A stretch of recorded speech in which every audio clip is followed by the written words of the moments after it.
I'm Meghana. And this is Shankri, our co-host and co-producer. Today we're going to be discussing the story The Limner by Julian Barnes. Okay, so I'll just give a short summary of the story before we actually start discussing it. So the Limner, if you're unfamiliar with that term, it actually is used to describe somebody who paints portraits. So the story revolves around this portrait painter, right, whose name is Wadsworth.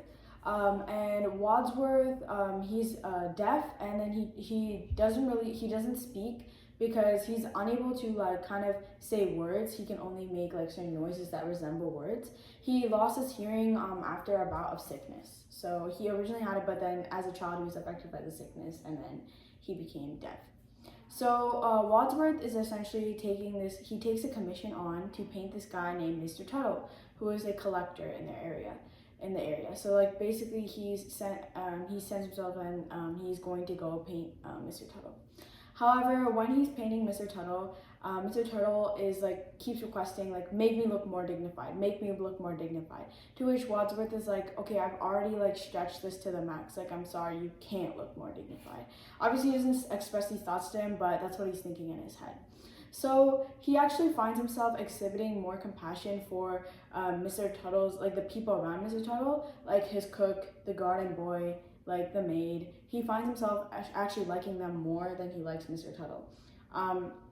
And what's interesting about the story is that in that time period, obviously they didn't have photography or cameras or anything like that. That hadn't been made yet.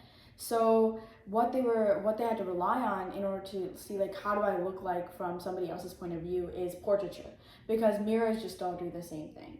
So then obviously if when we take pictures even today, we say oh, we want it to look like the best it can be. So back then they wanted their portrait to be really representative of what they thought the best qualities of themselves were. So that when somebody sees their portrait, they're like, oh wow, this person is worthy of respect. So because of that, Wadsworth is able to get a view into people that not many people are able to get, where he's able to observe, these people's environments, and kind of the way they react to his comments about their portrait, the way they choose certain things to be included in their portrait, all of those elements, he's able to judge their character. Mm-hmm. So that provides a particularly compelling plot in the story, which we'll discuss. Yeah, so one of the points which is made really clear in the story is sort of Mr. Tuttle's hypocrisy throughout the entire thing. Mm-hmm. Because he constantly wants himself to look dignified, because like you said, not only are portraits the way you can look at yourself without directly in the time before photography, but they're also representations of how you're going to be remembered in the future. So they're very important things. So he obviously wants himself to look dignified and respectable, but this is contrasted with the utter lack of dignity and respectability he shows in real life. He's very rude to all of the people who help him around the house. In fact, Wadsworth, at one point in the story, he sketches a drawing of the garden boy, because Wadsworth enjoys spending time with children. This is something we'll get into later. So he sketches a drawing of the garden boy, and once Mr. Tuttle sees this, he rips the drawing up and burns it. So what is the point of him doing this? Obviously it's just a rough sketch. It's not going to undermine him, just because Wadsworth is painting an entire portrait for him. He just made a rough sketch for the boy, so why does it even matter? However, he's such a petty person that he can't even let that go. In addition, Wadsworth notices that he's kind of living above his means. He's a collector, which means he makes a decent salary, but not enough to afford 3 servants. Therefore, the only reason he must be affording 3 servants is due to some money that his wife is making or already has. So this provides even more hypocrisy, because when he asks Mr. Tuttle, do you want to include your wife and children in the painting? Mr. Tuttle's like, no, I'm not going to do that. And it's just you're not even including the people who actually are helping things and who are actually doing things. You're just including yourself. So that selfishness is shown as well. Mm-hmm. Yeah, like Shahana said, this is kind of raw selfishness to Mr. Tuttle, and that everything he does is centered around himself. Mm-hmm. He wants to be respected by the other people, yet Wadsworth finds himself respecting the servants more than he does the actual person who employs them. Mm-hmm. And so something that Sahana brought up earlier is Wadsworth's connection with children. Why is that? Well, like we said before, Wadsworth is deaf, when people, I feel like this is a common thing with people who are deaf, or like people who may have like a disability, where people are so quick to like judge your mental capacity or your character even, just through your disability. So Wadsworth being deaf, people either are just kind of like intimidated to talk to him, or kind of are just like kind of very wary around him and how they act around him, because they just don't know how to act. They judge so quickly. And yet children, he finds, are not this quick to judge. They just treat him like every other person, where they just try to like get to know him, try to know his interests, like, you know, have fun with him. That's their main goal. Yeah. And so then when we were looking at the garden boy is like playing all of these tricks, and like he kind of like teases Wadsworth a little bit and does like these fun activities with him and stuff, just because he feels like, I think in the story, like it mentioned that he's trying to entertain Wadsworth, because he doesn't think that Wadsworth will be entertained by himself. Even though this isn't true, Wadsworth appreciates the effort anyways. Yeah, exactly. It's coming out of like this very good intention, which is like the adults in Wadsworth's life often, like Wadsworth, when he was actually trying to like speak and form words, people would often like judge him for that. And also because Wadsworth prefers the company of children, people just mistake him as having the mental capacity of a child, which is just not true. It's just that they don't have the same shallowness that adults often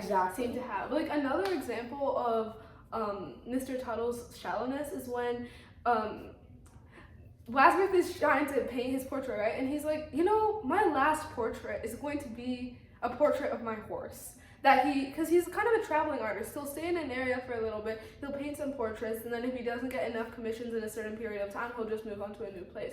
So he's like, my final portrait will be of my horse, and I'm not expecting to drawing my horse to be easy, because she will move around constantly, she won't stay in one place. It'll be difficult to paint her, but it'll be entertaining in the fact that she won't constantly be coming around behind me to look at the portrait and criticize the little points of it and what to fix. Exactly.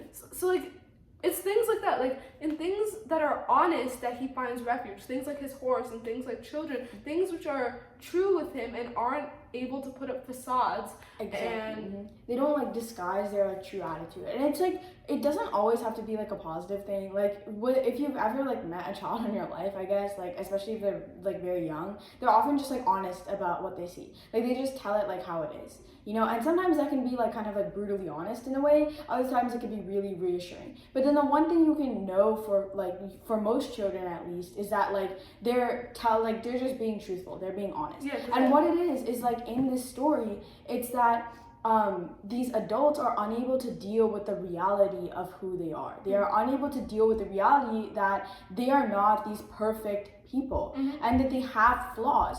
And in that portrait, they have to like fix the chip on their shoulder. They don't have an Achilles heel, and they try to tell Wadsworth to paint them in a certain light that makes them look like a god, when they forget that they are just human. And it doesn't always have to be a bad thing. Like Wadsworth is kind of like tired of seeing people trying to like perfect their imperfections, and he's like very quick to notice these things. Like when the collector in the story, Mr. Tuttle, when he's like posing with the piano, there's a piano in his portrait. He closes the lid, which Wadsworth picks up on. He says, okay, he doesn't play piano, but his wife does. So that is how he chooses to represent his wife in the picture, just through like a piano.